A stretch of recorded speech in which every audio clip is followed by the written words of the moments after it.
Nós estamos aqui para evoluir e não para ser feliz. As pessoas estão procurando a felicidade. Primeiro, não sabem o que é. Estão procurando no lugar errado e no tempo errado. Qual é a minha missão? O oposto de depressão é felicidade. De alegria é tristeza. A alegria é uma emoção momentânea no qual eu me sinto bem ao sentir e eu também contagio as pessoas ao meu redor com alegria. Felicidade já é bem diferente. Felicidade é um estado, uma construção. Aí você vai falar, mas Bia, o que é felicidade? É claro que é bem complexo. Mas vamos supor assim, o que é felicidade para o sol? Para que o sol existe? Para iluminar, para aquecer, para gerar vida. O que é felicidade para uma macieira? Dar frutos. Agora, qual o propósito do ser humano? Porque assim, nascemos todos humanos. Agora, virar ser humano é um processo de construção. Tanto que eu digo no livro que felicidade é verbo. Porque você tem que praticar. Você aprende a descobrir o seguinte: se o sentido da vida do sol é aquecer, o sentido da vida da macieira é dar maçã, qual o sentido da minha vida? Porque o grande problema do ser humano é que ele se esquece que ele é um ser como o outro qualquer. Nós estamos aqui, por exemplo, para evoluir e não para ser feliz. Então, no momento que eu coloco assim, qual é a minha missão? E eu trilho o caminho para chegar nessa missão, eu estou sendo feliz. Eu estou gerando o que a natureza espera de mim. Tanto que as coisas inúteis acabam com o tempo. A natureza não suporta inutilidade. Por exemplo, as coisas que são concretas e verdadeiramente feitas de boa intenção, elas quase são eternas. Tem um ditado que diz assim: todo mundo teme o tempo teme as pirâmides do Egito. Por quê? As pirâmides do Egito foram feitas com uma tal intensidade e intenção que aquilo vai estar lá. Daqui a 100, vai passar, 200, exatamente. Então, a natureza exige que tudo que você bote a mão, você o faça com uma missão, com propósito, com sentido. Porque senão, você está fora. Está fora do game. O game da vida tem que ser um game de compartilhar, tem que ser um game de buscar o meu sentido e propósito. Aí você vai falar, tá, Bia, mas como é que eu sei? Porque o sentido tem a ver com o que lhe foi dado. Pra gente foi dado uma coisa chamada livre-arbítrio. E a capacidade de refletir e de pensar. Melhor presente e o maior problema. O maior castigo. Porque se você não sabe usar. Porque todos os outros, por exemplo, o sol, ele não pode escolher. Mas com a gente é diferente. É verdade. Mas o que acontece? A gente esqueceu que a gente tem esse sentido e propósito. Porque o sentido tem a ver com o que a natureza te deu para que você saiba para onde você vai caminhar. Então o sentido tem a ver com os talentos e dons que a gente ganha. O que não dá frutos, de alguma maneira, aquilo vai se perdendo. Não tem como. É uma regra da natureza. Você está aqui para servir. Por exemplo, a água não bebe a água. A macieira não come a maçã. Então, assim, nós temos a obrigação de descobrir o sentido da vida, e aí o universo é tão bacana que ele te deu dicas, que é o tal do talento. Ninguém tem um talento por nada. O que acontece é que as pessoas, em geral, se você não tem uma boa educação, as crianças vêm com talentos muito claros. Aí o que acontece? Pelo menos na minha geração.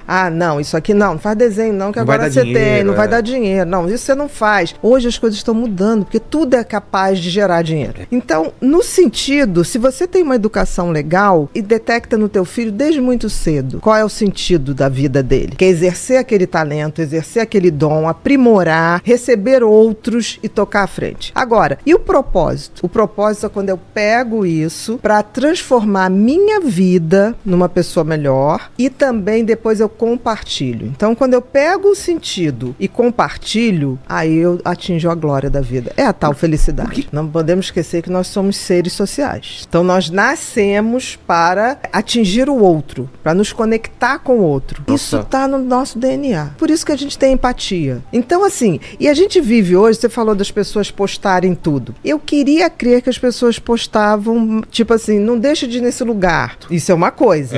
Hoje existe grande parcela das redes sociais que postam para causar inveja no outro. E isso é triste. Tanto que uma das coisas que eu acho que afasta muito a gente dessa condição de ser humano, de compartilhar, é a tal da ostentação. A gente vive numa sociedade em que você está valendo pela grife que você usa. Então, assim, existe hoje um movimento de massa, e isso é muito ruim, onde as pessoas estão se iludindo. O Freud dizia uma coisa que era mais ou menos assim, não vou lembrar da frase, ele dizia assim, as pessoas não querem a verdade, as pessoas querem a mentira. A massa nunca teve interessada na verdade. mas ela não vive sem ilusão. O que a gente vive hoje, talvez eu digo que as pessoas estão procurando a felicidade. Primeiro, não sabe o que é, estão procurando no lugar errado e no tempo errado. Porque assim, você só tem como ser feliz aqui e agora. Todo o resto não existe. O tempo que a gente tem de relógio é uma abstração. O tempo é uma entidade tão mequetrefe que ela não se sustenta. O que eu venho aqui, o espaço, eu venho aqui, eu posso vir aqui, ponto. Mas nunca voltarei no mesmo tempo.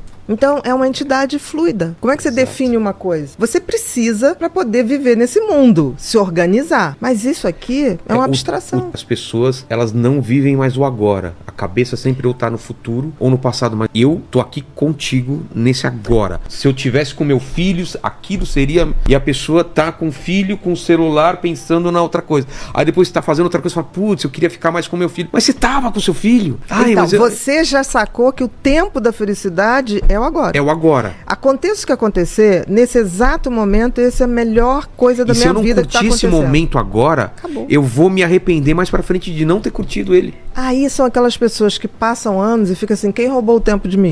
Ninguém roubou. Passou e você só não estava lá quando ele estava, entendeu? Então assim, essa abstração que as pessoas fazem do tempo futuro, eu vou ser feliz, as pessoas têm isso, né? Eu vou ser feliz quando eu me formar, eu vou ser feliz quando arrumar um emprego tal, eu vou ser feliz quando me casar, quando tiver filho, eu vou ser feliz quando me aposentar.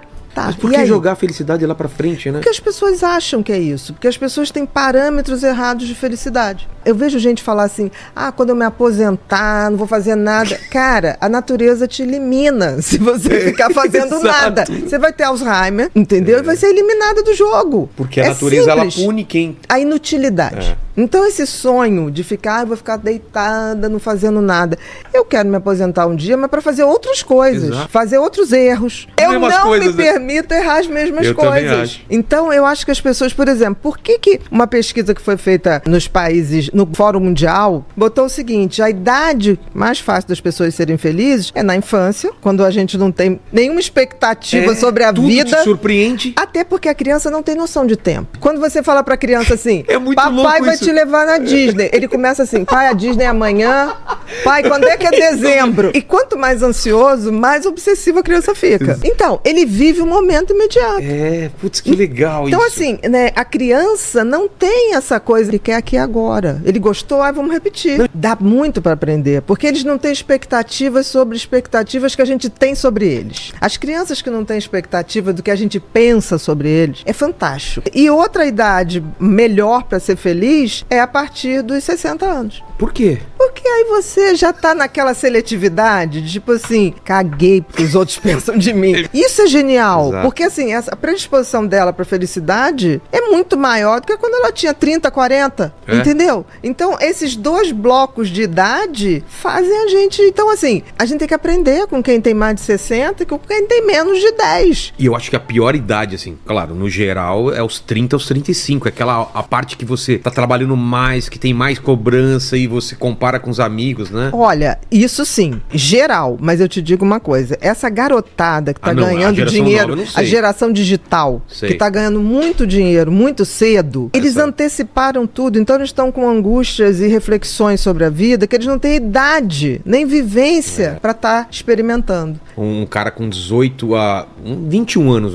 e é um sucesso na internet. Imagina, o cara tem que lidar com muita grana, com muita gente interesseira. Com cobrança, porque um dia ele tá aqui, aí outro dia cai os números, todo mundo cobra, fala, cara, você tem que fazer mais conteúdo. O cara não consegue. E aí você vai ver que no fundo não é o dinheiro. Chega uma hora que ele tá viciado na aprovação. E aí ele não tem essa maturidade, que é tipo assim, gente, eu lamento, não sou anonimidade, nem serei. E não é à toa que essas grandes personalidades, você vê, esses jovens do mundo digital, eles vão fazer grandes depressões. E muito cedo. Nem todo o dinheiro do mundo vai te dar felicidade, nem toda a fama do mundo vai te dar isso. Senão não teria vários também atores e cantores. Não precisa nada. Hoje em dia a gente tá muito assim, quando morre agora alguém, né, muito famoso, bota assim, a assessoria não quis comentar a causa da morte. A gente logo pensa, muito provavelmente, que a pessoa suicidou. Teve muito essa justificativa.